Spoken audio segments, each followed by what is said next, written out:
ரயில் பயணிகள் கட்டணம் 14.2%, சரக்கு கட்டணம் 6.5% அதிகரிக்குது அப்படிங்கிற அறிவிப்பை ரயில்வே நேற்று அறிவிச்சிருக்குது. இது தொடர்பாக இன்று நாளிதழ்களில் எப்படி செய்தி வந்திருக்குங்கிறத முதல்ல பார்க்கலாம். அதன் பிறகு நம்ம உரையாடலை தொடரலாம்.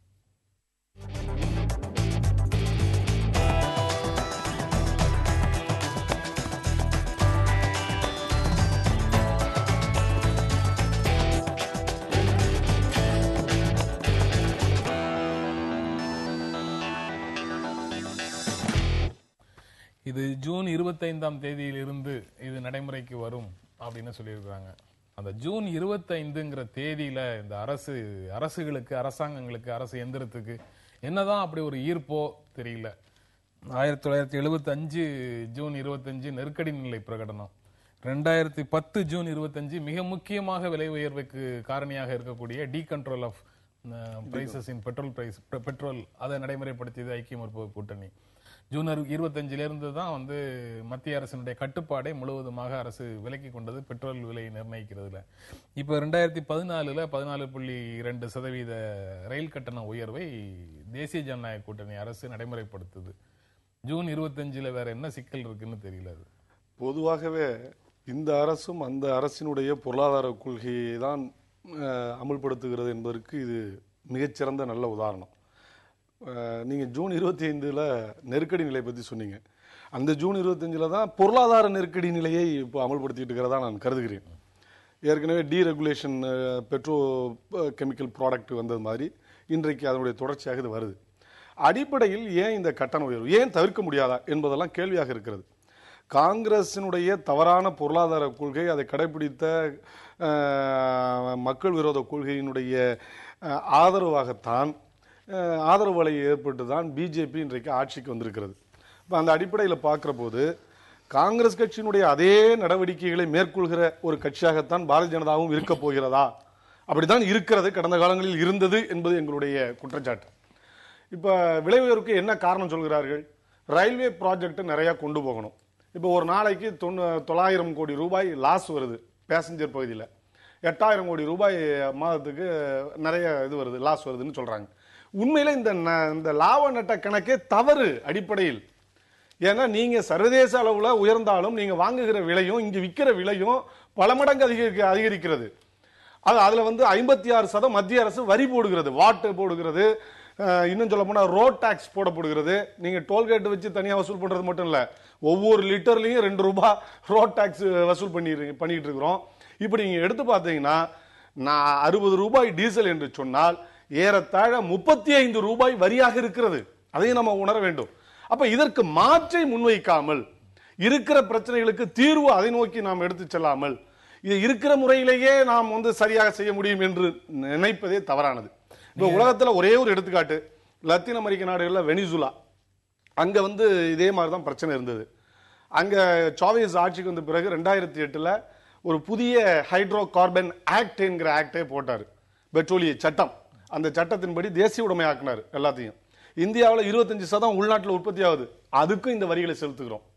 அப்ப இதையெல்லாம் நம்ம பார்க்கணும். அப்ப மக்கள் நலன் சார்ந்து நீங்க சிந்திக்கிற போது ஏழைகளுக்கு கொடுக்கிற மானியத்தை மட்டுமே சொல்லக்கூடிய நாம் இது போன்ற எண்ணெய் கம்பெனிகளுக்கு, பன்னாட்டு பகாசுர கம்பெனிகளுக்கு கொடுக்கறதெல்லாம் எப்படி இருக்குங்கிறது யோசிக்கணும். இப்ப இந்த கட்டண உயர்வு சாமானிய மக்களை பாதிக்கும். அதே மாதிரி சரக்கு கட்டண உயர்வு அத்தியாவசிய விலைகளுடைய விலையை பல மடங்கு உயர்த்தும். அடிப்படையில் இப்ப ரயில் பயணிகள் என்னன்னா விமானத்துக்கு போயிடுவான், ஏசி கட்டணமும் விமான கட்டணமும் ஒன்றாகி விட்டது.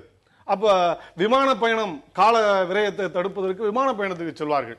எனவே இது தவறானது, உடனடியாக கைவிட வேண்டும் என்பது உடனடியாக கைவிட வேண்டும்.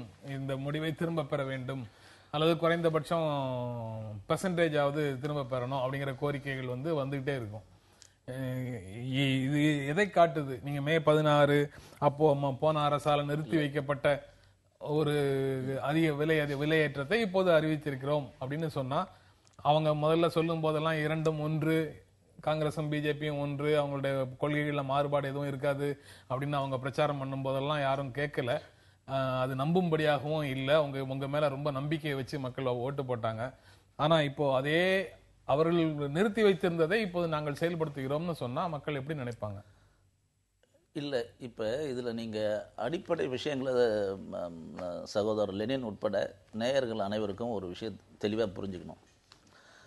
இந்த 14.2% உயர்வு கடந்த பிப்ரவரி 10 மன்மோகன் சிங் அவர்கள் பிரதமராக இருக்கும்பொழுது அவர் தலைமையிலேயே ரயில்வே அமைச்சர் மல்லிகார்ஜுன கார்கே மற்றும் ரயில்வேனுடைய போர்டு முடிவு செஞ்சு இதை உயர்த்தவில்லை என்று சொன்னால் ரயில்வே நிர்வாகத்தை நடத்துவதே சிரமமாக இருக்கும் என்ற காரணத்தினால உயர்த்தி இருக்கிறார்கள். அதற்கு ஒரு இடைக்கால பட்ஜெட்டும் போட்டிருக்கார். இடைக்கால பட்ஜெட்டில் இதெல்லாம் வருவாயை உயர்த்தினாதான் நிர்வாகத்தையே தாக்கு பிடிக்க முடியும் என்ற அளவுக்கு தான் அந்த பட்ஜெட் இருக்கு. அதை மல்லிகார்ஜுன கார்கே அன்றைக்கு இம்ப்ளிமெண்ட் பண்ண வேண்டாம்னு மன்மோகன் சிங் சொன்னார். மே மாதத்துக்கு பிறகு பார்த்துக்கலான்னு. மே மாதம் 16 நம்ம தேர்தல் முடிவுகள் வரும்பொழுது அதுவும் வந்தது. 10 மணிக்கெல்லாம் வந்து விட்டது. ரயில்வேனுடைய உயர்வு 14.2% இருக்கிறது என்று. ஒரு சில நிமிடங்களிலே அல்லது ஒரு சில மணி நேரங்களிலே மறுபடியும் இது புதிய அரசாங்கம் பார்த்துக்கொள்ளும், இப்போதைக்கு இதை வித்ரா பண்ணுவோம், 20ஆம் பிறகு அமலுக்கு வரும்னு சொன்னாங்க. ஏற்கனவே அவர்கள் போட்டது தான். சகோதரர் சொன்னார், இது காங்கிரஸுக்கும் பாரதிய ஜனதாவுக்கும் என்ன வித்தியாசம்னு. நிறைய வித்தியாசம் இருக்கு, எல்லா வகையிலும் வித்தியாசம் இருக்கு. ஒரு நாட்டை நிதி நிலைமையினுடைய மோசமாக கடந்த 10 ஆண்டுகளாக ஆக்கிவிட்டு அனைத்து வகையிலையும் ஒரு நீங்க இந்த மாதிரி சொல்ல போறீங்கன்னு தெரிஞ்சுதானோ என்னவோ. இந்த அருணாச்சல் பிரதேசத்துக்கு 5000 கோடி ரூபாய் ஸ்பெஷல் பேக்கேஜ் அறிவிக்கிற பிரதமர் ரயில்வே நிர்வாகத்துக்கு ஏன் ஒரு ஸ்பெஷல் பேக்கேஜ்?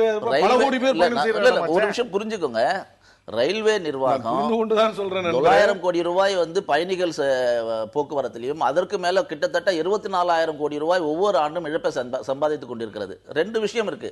தண்ணி பாட்டில் விக்கிறதுலயும் சம்பாதிச்சு, அதுதாங்க நான் சொல்ல வரேன்.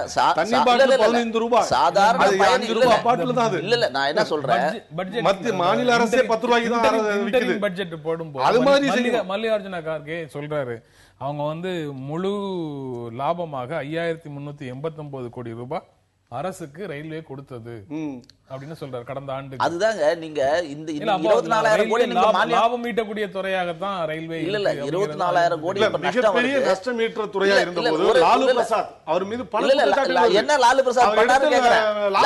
லாலு பிரசாத் என்ன பண்ணாரு நான் சொல்றேன். அடிப்படை வசதி ஒரு விஷயத்தை புரிஞ்சுக்கோங்க. இன்னைக்கு பாதுகாப்பான ரயில் பயணம் இருக்கா? கழிவறை சுத்தமா இருக்கா?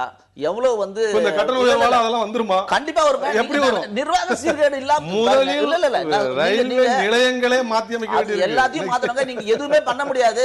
கடந்த 10 ஆண்டுகளாக 6 மாதத்துக்கு ஒரு முறை அந்த FACன்னு சொல்றாங்க, ஃபியூயலுடைய விலை உயர்றதுக்கு தகுந்த மாதிரி அந்த சர்சார்ஜ் உயர்த்தணும்னு, அதை கூட செய்யல. அதுவே தவறானதுங்கறேனா? அத மாத்தி அமைங்க. அரசு உங்க கையில இருக்கு, அதிகாரம் உங்க கையில இருக்கு. நீங்க அந்த கொள்கையை பின்பற்றணும். நான் சொல்றது என்னன்னா, நீங்க பல நாடுகள் அதை தூக்கி எறிஞ்சிருக்கு. பொருளாதாரம் எப்படி உயரும்னு நினைக்கிறீங்க? பொருளாதாரம் பண்ணி கொடுக்க முடியாது. கம்பெனிகளை வளர்த்துறது இல்லையா? நீங்க ரயில்வே நிர்வாகம், பொது நிர்வாகம் வரி போடணும். வேற வழி இல்ல. ஒரு ஆண்டுக்கு 2 லட்சம் கோடி ரூபாய் காங்கிரஸ் அரசாங்கம் நீங்க ஜஸ்டிஃபை பண்றீங்களான்னு கேக்குறேன். நான் என்ன சொல்றேன், அடிப்படை வசதி இல்ல, எலி ஓடிக்கிட்டு இருக்கு, பாதுகாப்பா படுக்க முடியல, கழிவறை சுத்தமா இல்ல, ஒரு ட்ரெயினே காணாம போச்சு, எங்க போச்சுன்னு தெரியல. நிர்வாக தொழில்நுட்ப கோளாறு, அனைத்து வகையிலும் தோல்வியான ஒரு அரசாங்கம். 120 கிலோமீட்டருக்கு மேல போக முடியல. எந்த ட்ரெயின் சரியான நேரத்துக்கு வந்திருக்கிறது? நீங்க அது எல்லாத்தையும் சரி பண்ணணும். சரி பண்ண வேண்டியது கொஞ்ச நேரம் இல்ல. அதிவேகத்தை பத்தி பேசுவாங்க. இல்ல இல்ல விலை உயர்வையும் அதிவேகமா கொண்டு போவீங்க. கண்டிப்பாக இல்ல. 10 ஆண்டுகளாக தவறாக சீரழிப்பு 95 மக்கள் சாதாரண நடுத்தர மக்கள். இல்ல நடுத்தர மக்கள். நீங்க 14.2%னால 200 ரூபாய் ஒரு கட்டணம் உயருது. ஆனா இன்றைக்கு தனியார் கட்டணம் எவ்வளவுன்னு பாருங்க. ஒரு பேருந்துடைய கட்டணம் 2000 ரூபாய் வாங்குறோம். அதே ட்ரெயின்ல போனா 600 ரூபாய் ஆகுது.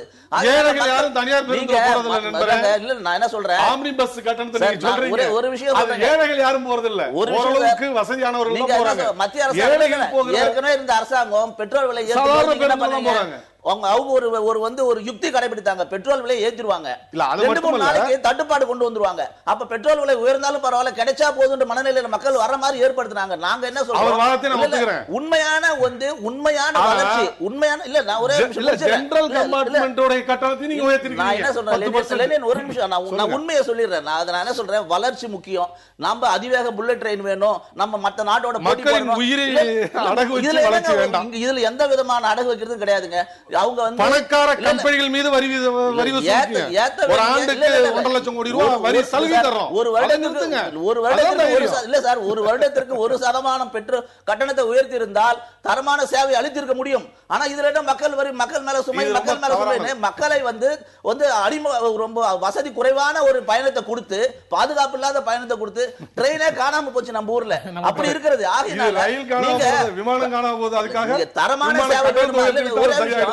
ஒரே நரேந்திர மோடி கிட்ட குஜராத்ல 2வது முதலமைச்சரா வந்தப்ப இலவச மின்சாரம் தருவேன், இலவச வண்ண தொலைக்காட்சி தருவேன் காங்கிரஸ் சொன்னாங்க. அவர் சொன்னாரு கரண்ட் மட்டும் இலவசமா தர மாட்டேன், 3 ஃபேஸ் பவர் சப்ளை கொடுப்பேன், ஒரு குறைந்தபட்ச கட்டணம் ஒவ்வொருவரும் கொடுக்கணும். அதோடு இல்ல கரண்டை திருடுறவன் இருக்கான் இல்லையா, ஏமாத்துறவன், அவனை பிடிச்சி உள்ள போடுவான்னு சொல்லி தேர்தல் அறிக்கையில சொன்னார். அவரை நம்பிதான் மக்கள் ஓட்டு போட்டு 3வது முறையா முதலமைச்சர் ஆக்கியிருக்காங்க. உள்ள போய் பார்க்கும்போது தானே எவ்வளவு அதல பாதாளத்துக்கு தெரியுது. நீங்க நடித்திருக்கிறீர்கள், இதெல்லாம் நடிப்புல நாங்க வளர்ச்சியை கொண்டு வருவோம் சொல்றோம். உயர்த்திய போதெல்லாம் கடுமையான சண்டை போட்டீங்க, போராடினீங்க. ஏறுற போதெல்லாம் நம்ம தொடர்ந்து பேசலாம் ஒரு இடைவேளைக்கு பிறகு. இப்போ